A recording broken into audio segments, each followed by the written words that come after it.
Hey everyone, this is Mike and you're watching F2F Tech. In today's video I will be measuring performance of 10 video cards in the recently released Metro Exodus. Well, in typical F2F fashion, I'll be testing numerous generations of cards to see how well various architectures hold up. Metro games have a rich history for being graphically demanding, and Metro Exodus is not an exception. Metro 2033 and Last Light included built-in benchmarks to measure in-game performance. And while the built-in benchmarks were a bit more demanding than actual gameplay, they were not too far off. Well, as we fast forward to 2019, things have changed quite a bit with Metro Exodus, as the built-in benchmark is extremely demanding. Admittedly, I haven't played through the entire game, and I would expect a few areas to be equally demanding, but the built-in benchmark is not representative of what I played through thus far. Now that being said, the built-in benchmark has its uses, but in its current state, it's extremely buggy. I've had a difficult time in getting it to work correctly. Nevertheless, in today's video I will include results from the built-in benchmark, but I'll be focusing mostly on in-game performance. To get a good understanding of performance, I ran a 60-second capture in the Volga map.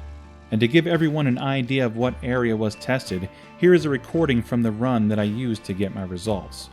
It all starts out in this section of the swamp across from the train.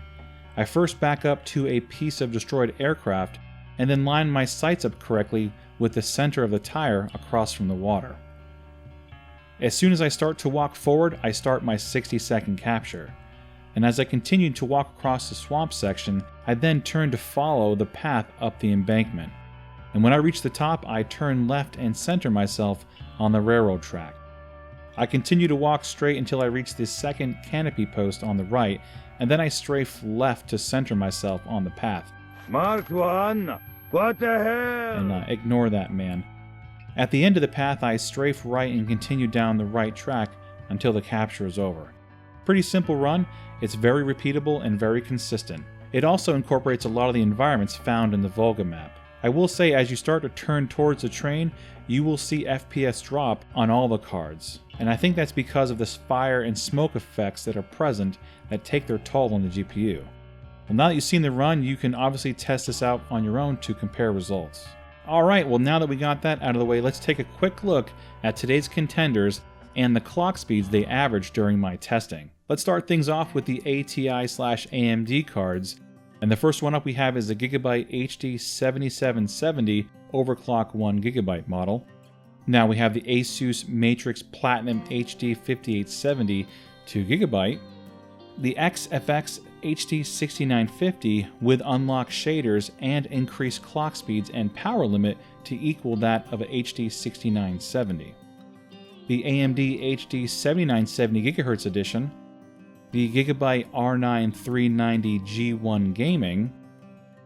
Now let's take a look at the NVIDIA lineup, and here we have the MSI GT1030 OC, the EVGA GTX 480, the EVGA GTX 580 Classified, the EVGA GTX 670 for the win, and the MSI GTX 780 Lightning, and a Lenovo Legion GTX 1060 6GB.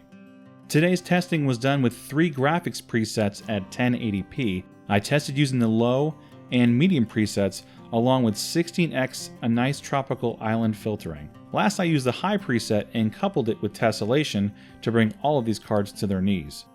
On top of all this, I tested DX11 and DX12 with each card. Now, the latter gen Terascale cards do not support DirectX 12, so they are obviously limited to DirectX 11.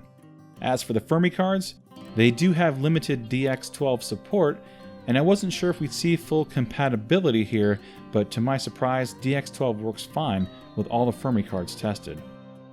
To start things off, let's take a look at the results from the built-in benchmark, and since it's so demanding, I chose the low preset to give all of these cards a fighting chance. The only thing I changed from the low preset is shader scale from 50% to 100%. I'll go ahead and throw the settings I used on screen, and like I said previously, I had some issues getting the built-in benchmark to work properly, and one of the issues was getting DirectX 11 to work properly. Because of this, I chose DX12 only and no frame times will be presented here. I'm just using the benchmark results to get my numbers. Now that we have the built-in benchmark out of the way, let's delve into the gameplay capture results from Volga. The graphs here show the best performing API for each card. Now, GCN-based AMD cards are using DirectX 12, and all the NVIDIA cards are using DirectX 11. At 1080p using the low settings, the GTX 1060 comes out on top, besting the R9 390 by around 11%. The 780 Lightning and the 7970 GHz edition are nearly on par with each other, as shown. It's also interesting to see the GTX 580 3GB stopping the GTX 670 by a whopping 26%. Also note the HD 6970 is showing some really impressive results here, only 8% behind the GTX 670. The rest of the cards are unable to hit 30 FPS, but the 2GB 5870 is pretty close. Here are the separate DirectX 11 and DirectX 12 results for each card. Feel free to pause the video for a second to spend some time looking at each result. One result that really stood out was the GTX 1060 performance in DirectX 11 and DirectX 12. In DirectX 11, it's 22% faster than DirectX 12, and that's pretty nuts. I will say the difference does shrink the higher the graphical settings get, but I really wasn't expecting this at all. Now let's move on to the medium preset. Let's start things off again with the best performance for each card. The GTX 1060's lead over the R9 390 shrinks to only 5% here. The story is much of the same between the GTX 780 and the 7970 GE, with both being nearly equal. The GTX 580's lead over the 670 shrinks to about 14%, and the 670 pulls further away from the 6970 by around 17%. It's kind of cool to see the GT 1030 hanging in there against the big boys we tested it against not too long ago. Again, here are the separate DirectX 11 and 12 results. No surprises here, as the top two NVIDIA cards are coming out on top in DX11, and the exact opposite for DX12. The last preset I tested was high settings and tessellation enabled. Now these settings are pretty much crushing all the contenders here, and now the 1060 is beating the 390 by around 18%. The 780 Lightning is beating the GHz edition by a whopping 21%, and that's quite the difference.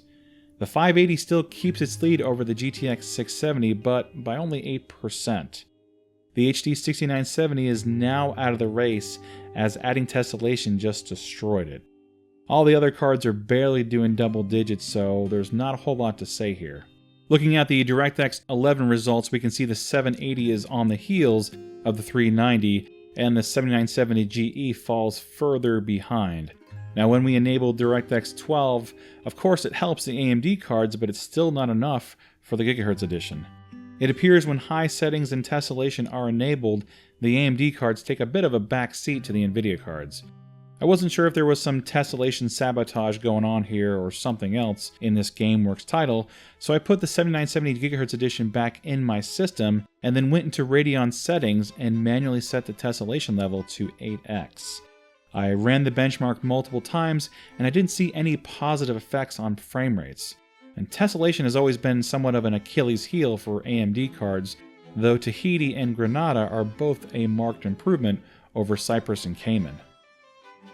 Alright, as we start to wrap things up, you can see some interesting results here. I was shocked to see the 22% difference with the GTX 1060 comparing DirectX 11 to 12. After setting everything to high with tessellation, that difference just shrinks to 8%. While this game doesn't use a ton of VRAM at 1080p, actually less than 3GB with all the settings we tested today, it really seems some of these cards have to have it in order to thrive. I have a hard time believing a GTX 580 would hang this well with only 1.5GB of VRAM. Even the GTX 480 is getting bested by the 5870 with 2GB of RAM, which didn't make much of a difference in the testing that I had in one of my previous videos. Cards using 1GB of VRAM such as the HD 7770 need not apply at 1080p, so just stop. Additionally, I wanted to mention a couple of standout performers, and starting things off is the GTX 580 Classified 3GB. And man, this card is still beastly. It absolutely crushes a GTX 480, and while it has 6% more CUDA cores and 22% higher clock speeds, it's obvious that double the VRAM is its standout feature. It's not a bad result for a card that is 8 years old and is now using legacy drivers.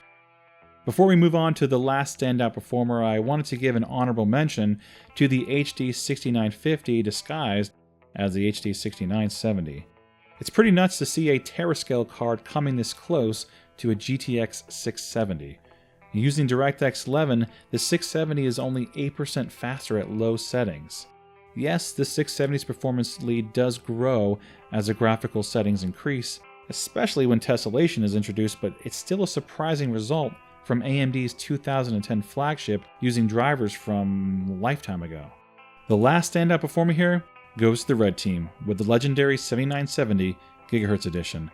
It has no problem slapping down the GK104 based GTX 670, and it's also interesting to see that with DirectX 12 it's nearly equal to a GTX 780 Lightning. It would have no issues beating a reference GTX 780 using the low and medium settings.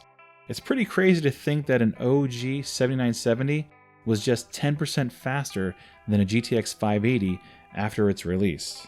And today, as you can see, it's about equal to a factory overclocked GTX 780 in this game and in many others. Let that marinate in your mind for a hot minute.